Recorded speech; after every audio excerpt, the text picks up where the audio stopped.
IELTS with Coach Brad. Listening, Section 4.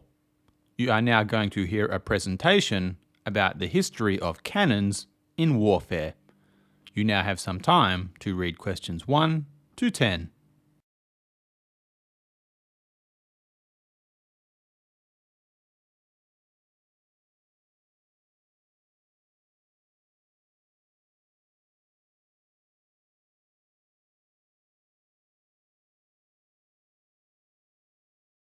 In my presentation, I'm going to talk about the history of the cannon and the role it has played in battles spanning many centuries.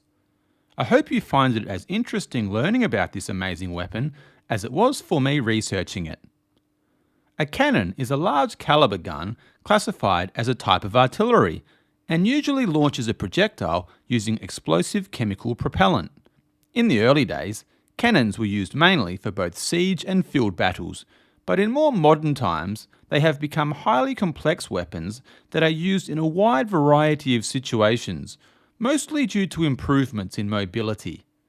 When people think of past battles, they often assume that infantry fire has done most of the damage. However, it is in fact the cannon which has often been the most devastating weapon of all. Let's go back in time to the 12th century and have a look at the very first cannons. As you would expect, cannons require combustion to take place in order to fire the weapon. And since the Chinese invented gunpowder, it's hardly surprising that they invented the cannon. Early Chinese cannons were constructed using bronze and were either handheld or placed in a cart. They weren't accurate as they didn't have a sight. However, they could damage a large area because their ammunition, known as cannonballs, were filled with gunpowder or poisonous chemicals that could create smoke, burns, or blindness. By the 16th century, cannons were made in a great variety of lengths and bore diameters, but the general rule was the longer the barrel, the longer the range. Some cannons made during this time had barrels exceeding 3 meters in length and could weigh up to 9,000 kilograms. As a result, large amounts of gunpowder were needed to allow them to fire stone balls several hundred yards, yet these cannonballs were very effective at taking down even the strongest of enemy walls. A major improvement to the cannon's stability and accuracy was rifling. Rifling imparted spin onto a projectile as it travels down the length of the cannon and ensures the pointed end hits the target first. A longer projectile is more streamlined than a round cannonball, which means it can travel faster and further. Whilst this technique was popular with guns as early as the 1500s, a practical rifled cannon wasn't used until it was developed in Sweden in the 1840s. As cannon technology improved, so too did the number of purposes they could be used for.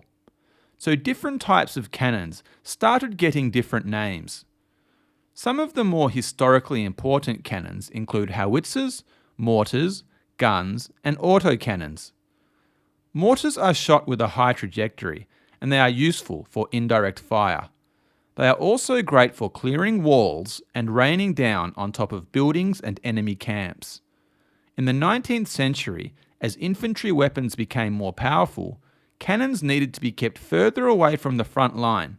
Howitzers filled this need as they shot at a higher angle than a gun, yet lower than a mortar, which gave them significantly more range. Autocannons are similar to machine guns, yet have much larger ammunition. They have mechanisms designed to automatically reload, and as a result, have a much faster rate of fire than traditional artillery, such as mortars or howitzers. They are very devastating and replaced machine guns on many aircraft. Cannons also contributed to some of the most decisive victories in wartime history due to the tremendous advantage they gave the army who possessed them. In particular, they revolutionized naval warfare with their deadly firepower. Prior to the cannon, naval battles were mostly conducted using earlier technology such as arrows, catapults, or simply just ramming and boarding a ship and attacking the enemy once boarded. For example, during the Opium Wars of the 19th century, British battleships bombarded the coastal defence and fortifications from a distance too far away to attack with the cannons the Chinese had developed. It made adding more infantry soldiers to the army completely obsolete, as they couldn't get within range to attack the British Navy, which is where the term cannon fodder came from. Cannons on board ships also contributed to the shortest war in history, the Anglo-Zanzibar War, which lasted just 38 minutes due to the Zanzibar Sultanate's inability to counter the United Kingdom's naval firepower as they destroyed the heavily guarded palace alongside their comparatively weaker navy, thus forcing the Zanzibar Sultanate to surrender shortly after. In the last 100 years or so, the mobility of cannons took a significant step forward after the invention of tanks. Tanks are armoured fighting vehicles and are a devastating offensive weapon in front-line ground combat.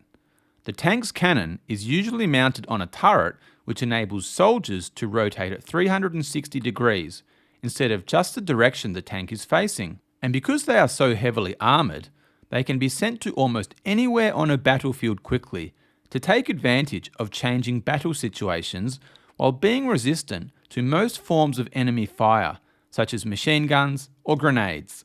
Let's now look at the role of cannons in the two biggest wars in recent memory. Starting with World War I, it's often assumed that the rise of machine guns contributed to the most deaths. However, that was not the case. Cannons caused 3/4 of all fatalities, because most soldiers were hidden in underground trenches and stayed out of the line of fire of enemy bullets. So raining down with artillery from above was much more effective, particularly the howitzers. The German army even developed a cannon that was used to attack Paris from extremely long distances. In fact, they were able to hit targets from over 120 kilometers away. Naturally, it was called the Paris gun. The Second World War was infamous for the new military technology that was created during its 6-year span. Among the most innovative were proximity fuses. Proximity fuses enabled the cannon's ammunition to explode when they got close to the object, as opposed to relying on direct contact. Imagine a cannon aimed towards a fast-moving target in the air, which are notoriously difficult to hit. If it misses by 1 metre, there is no contact, and as a result, it is ineffective. With a proximity fuse, the cannon's fire would only need to be within a certain range of the target and it would explode.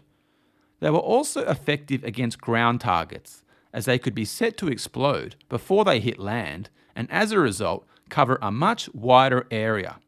It was so important that it was compared to the radar in terms of the most vital technological innovations upon which victory largely depended.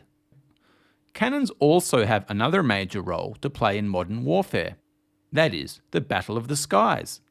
One of the most recognisable German weapons was the flak gun, their anti-aircraft cannon from World War II. Although it should be noted that later the term flak has become synonymous with all forms of ground-based weapons designed to take down aircraft. Although it took thousands of rounds of ammunition on average to take down a single Allied plane, by the end of the war, it is interesting to note that flak weapons accounted for around half of all downed Allied bomber planes, with the other half taken down by fighter aircraft. Yet, the inefficiency of fighting the ground-to-air battle over Germany was costly. It caused the Germans to devote nearly 1/4 of their war production to anti-aircraft protection and forced them to employ massive assets to defend a wide area, while the attackers could select targets, attack weak points, and overwhelm the system when and where they chose. So that concludes the first part of my presentation. Thanks for listening. Let's have a quick break, and I'll finish by discussing some more modern uses of the cannon.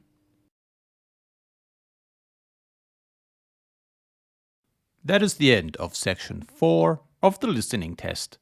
You now have some time to check your answers.